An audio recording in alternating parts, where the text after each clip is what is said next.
இன்றே டவுன்லோட் செய்து உங்கள் ஃபேவரட் ஷோக்களை என்ஜாய் பண்ணுங்க. பாத்தீங்களா ஆண்டி, பாத்தீங்களா? இவன் கிட்ட நான் ஒரு வார்த்தை சொன்னா போதும், பதில் பேசாம அமைதியா தலையாட்டிடுவான். நான் ஆர்டர் போட்டா அதுக்கு எதுவும் சொல்லாம சரின்றான். என்ன மித்ராக்கா அவ்வளவு பிடிக்கும் ஆண்டி. நோ பிடிக்கிறதில்ல, உயிர். நான் என்ன கேட்டாலும் அவன் நிச்சயம் பண்ணுவான். ஆமாமா, அதெல்லாம் பார்த்தாலே தெரியுது. ஆனா ஒரு விஷயம் ஞாபகம் வச்சுக்க, காதல்ங்கிறது பச்சை குழந்தை மாதிரி. கையில வச்சிருக்கிற வரைக்கும் நம்ம கூட தான் இருக்கும். ஒரு தடவை கீழே விட்டோம்னா தப்பான பாதையில எங்கெங்கேயோ போயிடும். அண்டர்ஸ்டாண்ட்?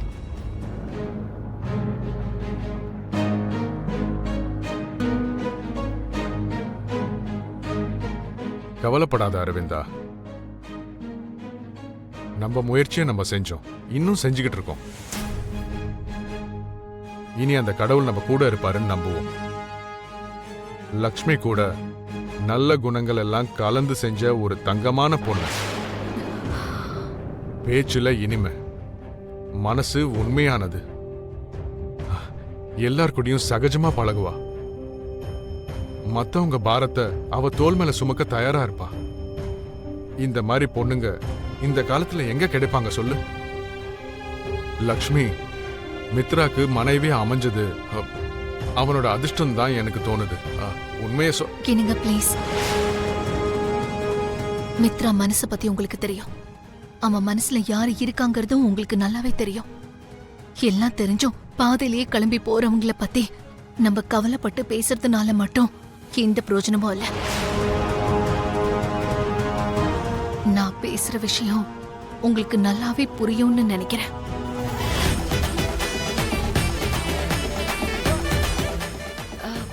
என்னங்க, என்ன ஏதோ யோசிச்சுக்கிட்டு இருக்கீங்க?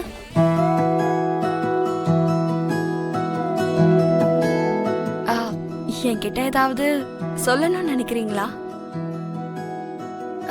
இல்லைன்னா என்கிட்ட ஏதாவது கேட்கணும்னு நினைக்கிறீங்களா?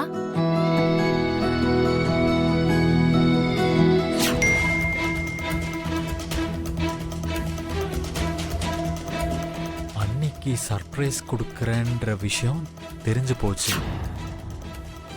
ஓ, சர்ப்ரைஸை பத்தி நான் ஏதாவது சொல்ல போறேன்னு எக்ஸ்பெக்ட் பண்றாளா? என்னங்க சொல்லுங்க. நான் உங்களை பார்க்கும்போது உங்களுக்கு ஏதோ என்கிட்ட சொல்லணும்னு நீங்க நினைக்கிற மாதிரி எனக்கு தோணுதுங்க.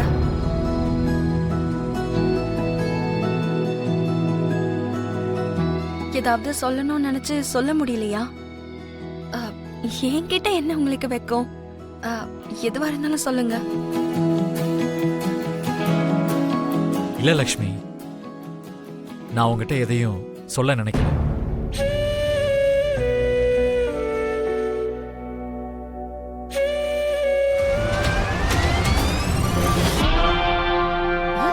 என்னடி ஷாலுனி, நம்ம வீடு வரைக்கும் வந்த மாப்பிளைய வீட்டுக்குள்ள கூப்பிடாம அப்படியே அனுப்பி வச்சிருவியா? இப்ப என்ன, விவேக்க உள்ள கூப்பிடணும் அவ்வளவுதானே? அடியே பைத்தியக்காரி, விவேக் கூட கொஞ்சம் க்ளோஸா மூவ் பண்ணுன்னு சொல்றேன். சரி.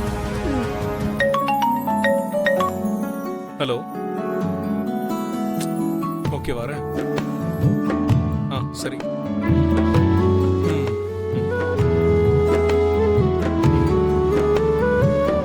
ஹலோ மேடம், உங்க ஸ்டேஷன் வந்து ரொம்ப நேரம் ஆகுது. நீங்க கீழே இறங்க மாட்டீங்களா? அதெல்லாம் இறங்குதா போறோம். கொஞ்ச நேரம் உட்கார்ந்திருந்தா உங்க கார் என்ன கரைஞ்சு ஓடிடுவா போகுது?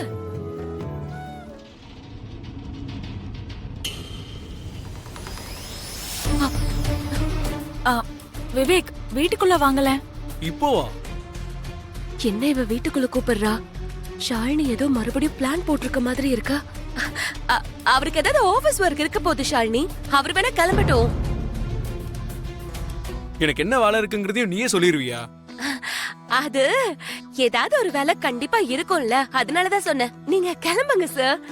ஹலோ, நீங்க போன்னு சொன்னா போயிடணுமா? மரியாதைலாம் கொடுக்க மாட்டீங்களா?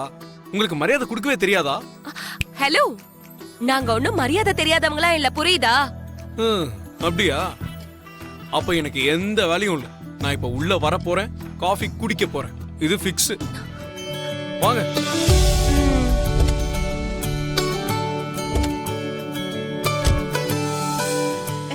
வாங்க தம்பி வாங்க, உட்காருங்க. சஞ்சனா, என்னாச்சு?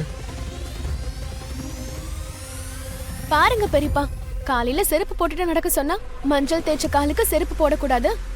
அப்படி போட்டுக்கிட்டா கட்டிக்கிட்ட புருஷனுக்கு குடும்பத்துக்கு நல்லதில்லைன்னு என்கிட்ட என்னென்னமோ சொன்னாங்க. இப்ப கால்ல கொப்பளம் வந்திருக்கு. ஐயோ மனு துடிக்கிறாங்க. ஐயோ, கால்ல கொப்பளம் ஏதாவது வந்துருச்சாமா?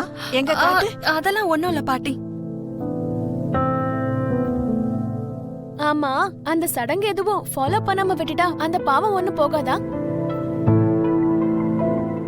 நமக்கு நெருக்கமானவங்களுக்கு ஒரு சின்ன குண்டூசி குத்துனாலே நம்மளால அதை தாங்கிக்க முடியாது.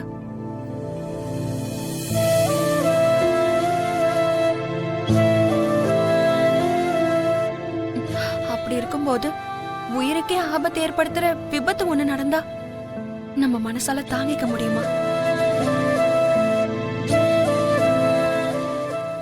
அதனாலதான் கெட்டது எதுவும் நடக்காம இருக்க சில சடங்குகளை நம்ம ஃபாலோ பண்ணி தான் ஆகணும்.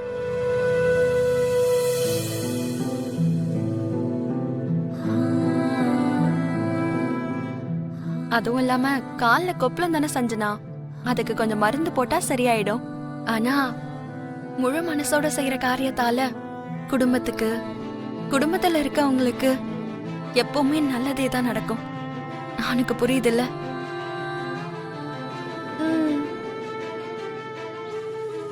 மருந்துன்னதும் ஞாபகம் வந்துருச்சு. லட்சுமி, நீ வாமா. பாட்டி, நீ வாமா, நான் சொல்றேன். உட்காரு. அதெல்லாம் ஒண்ணும் வேண்டாம் பாட்டி. நீ எதுவும் பேசாத, அமைதியா உட்காரு.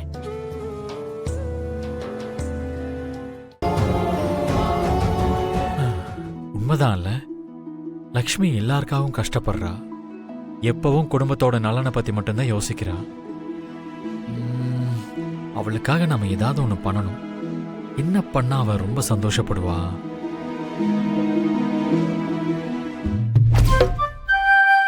விவேக் தம்பி, நீங்க தினமும் ஆபீஸ்க்கு போவீங்கல்ல?